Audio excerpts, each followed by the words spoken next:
Le Seigneur soit avec vous. Et avec votre esprit. Voici la bonne nouvelle de l'Évangile de Jésus le Christ selon saint Marc. Gloire à toi, Seigneur. En ce temps-là, Jésus quitta le territoire de Tyr, passant par Sidon. Il prit la direction de la mer de Galilée et alla en plein territoire de la Décapole. Des gens lui amènent un sourd qui avait aussi de la difficulté à parler et supplie Jésus de poser la main sur lui.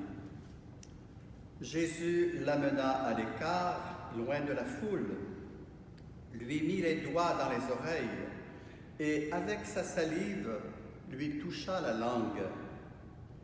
Puis, les yeux levés au ciel, il soupira et lui dit « Ephata », c'est-à-dire « Ouvre-toi ». Ses oreilles s'ouvrirent, sa langue se délia et il parlait correctement. Alors Jésus leur ordonna de n'en rien dire à personne. Mais plus il leur donnait cet ordre, plus ceux-ci le proclamaient. Extrêmement frappé, il disait « Il a bien fait toutes choses. Il fait entendre les sourds et parler les muets. » Acclamons cette parole de Dieu. Louange à toi, Seigneur Jésus.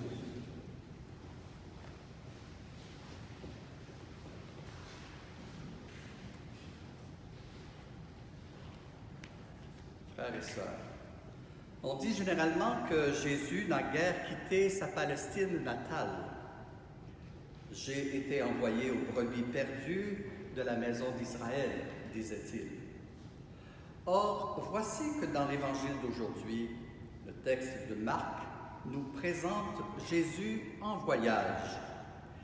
Il vient de quitter la région de Tyr et de Sidon, le Liban actuel, où il avait délivré d'un esprit mauvais la fille de la Cananéenne, pour s'aventurer à l'est du lac de Galilée, en plein territoire païen encore, la Décapole, qui est la Jordanie actuelle, où il guérira un sourd muet. Ce miracle, qui est propre à l'Évangile de Marc, mérite que l'on y regarde de plus près. Les indications géographiques aideront les lecteurs païens de Rome, d'où il écrit son évangile, à mieux saisir le lieu de ce miracle.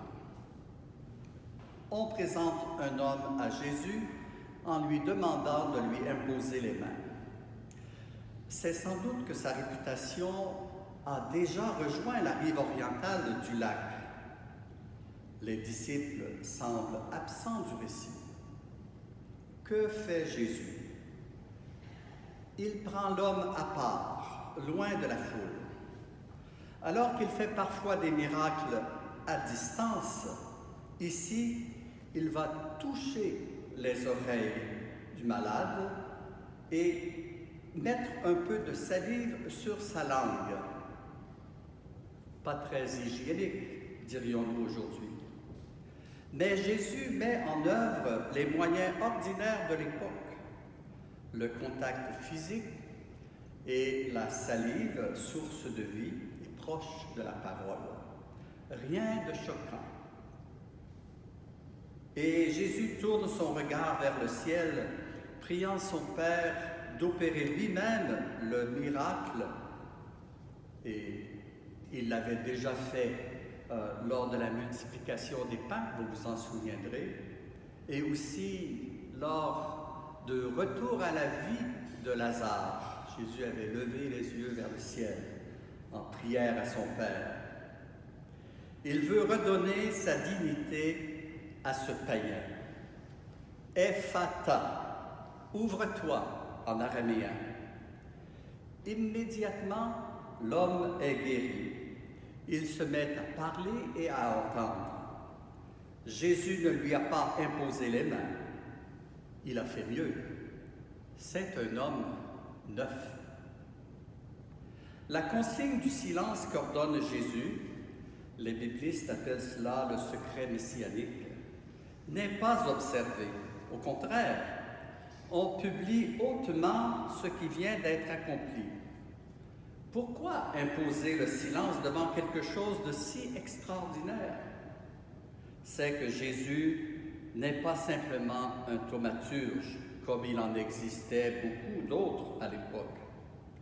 S'il est vraiment le Messie, il n'est pas le genre de Messie que les gens attendaient. Même les disciples, ses plus proches collaborateurs, ne comprennent pas vraiment sa mission, son identité véritable. Même Pierre, un peu plus tard, lorsqu'il dira « Tu es le Messie », c'est au chapitre 8, comprend-il vraiment ce qu'il vient de dire?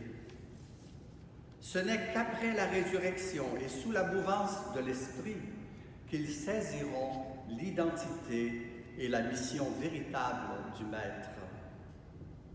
Pour l'heure, c'est la fête. Il fait entendre les sourds et parler les muets. Un écho au passage d'Isaïe que nous avons lu un peu plus tôt. Qui sont vraiment les sourds que Jésus veut guérir? Ne sont-ils pas les disciples qui ne comprennent rien à son enseignement et à son action? Signe que le royaume est déjà à l'œuvre. Nous sommes aussi ces sourds quand nous ne discernons pas la présence de Jésus parmi nous, lorsqu'il touche le cœur des plus pauvres et leur ouvre les portes du salut. En ces temps de pandémie, alors qu'il nous est demandé des dépassements, des gestes de compassion et de solidarité, l'Évangile nous demande d'avoir un cœur généreux, d'être attentifs les uns aux autres, d'être sourds aussi, oui, d'être sourds à certains messages des médias sociaux qui nous détourneraient du bon sens et de la lucidité qu'il nous faut avoir plus que jamais.